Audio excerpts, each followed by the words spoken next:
Okay, this is Jeff with Northern Tail Sharpening. We're producing this video because a lot of stuff that we've sent back, even other sharpeners have sent back, sharpened has been sitting for a month or two because of this pandemic. And we want to show you what to do with your stuff when you break it out and start using it again.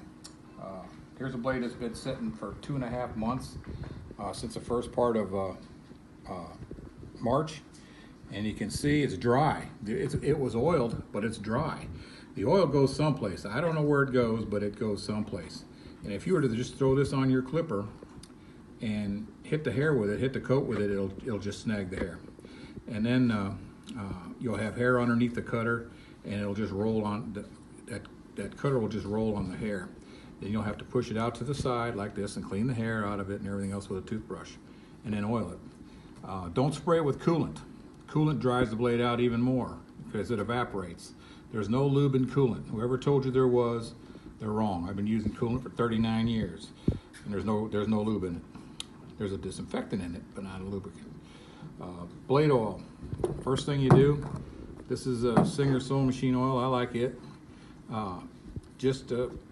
Every blade that you take out of your box that you're about to use, you just put a little oil there and a little oil on the back rail. That's it.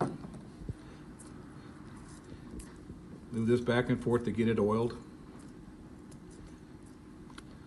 And then when you put it on the clipper, let it run for about 2 seconds just to make sure the oil's every place.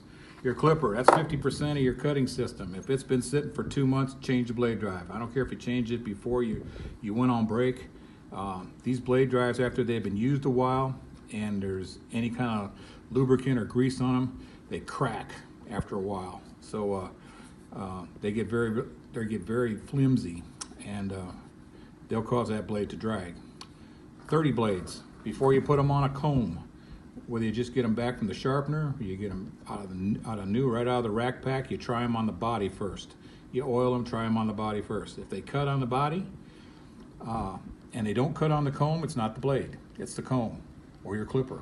So you have to go through the same regime of going and changing your blade drive, making sure that these screws are tight,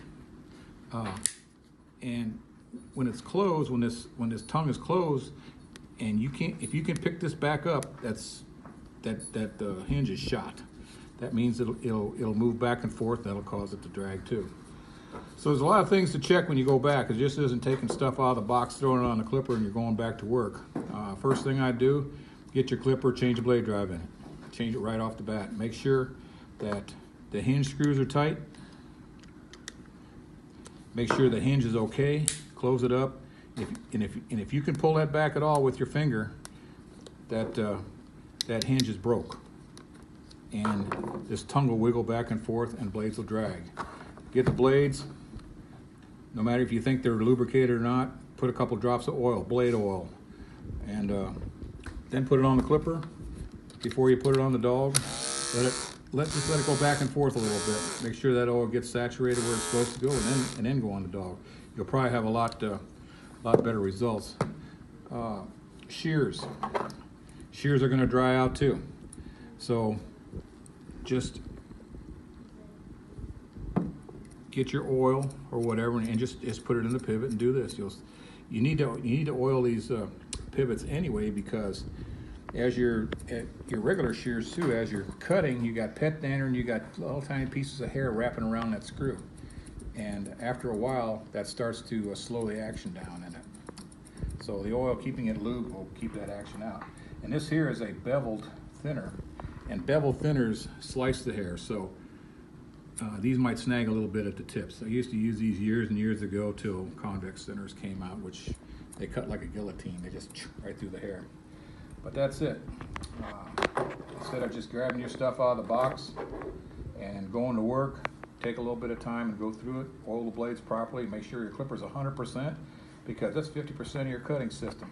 And making sure it's good will be all right. This goes for anybody, any sharpener that you've used, so they don't have any problems. That's about all. This is Jeff with Northern Tail Sharpening.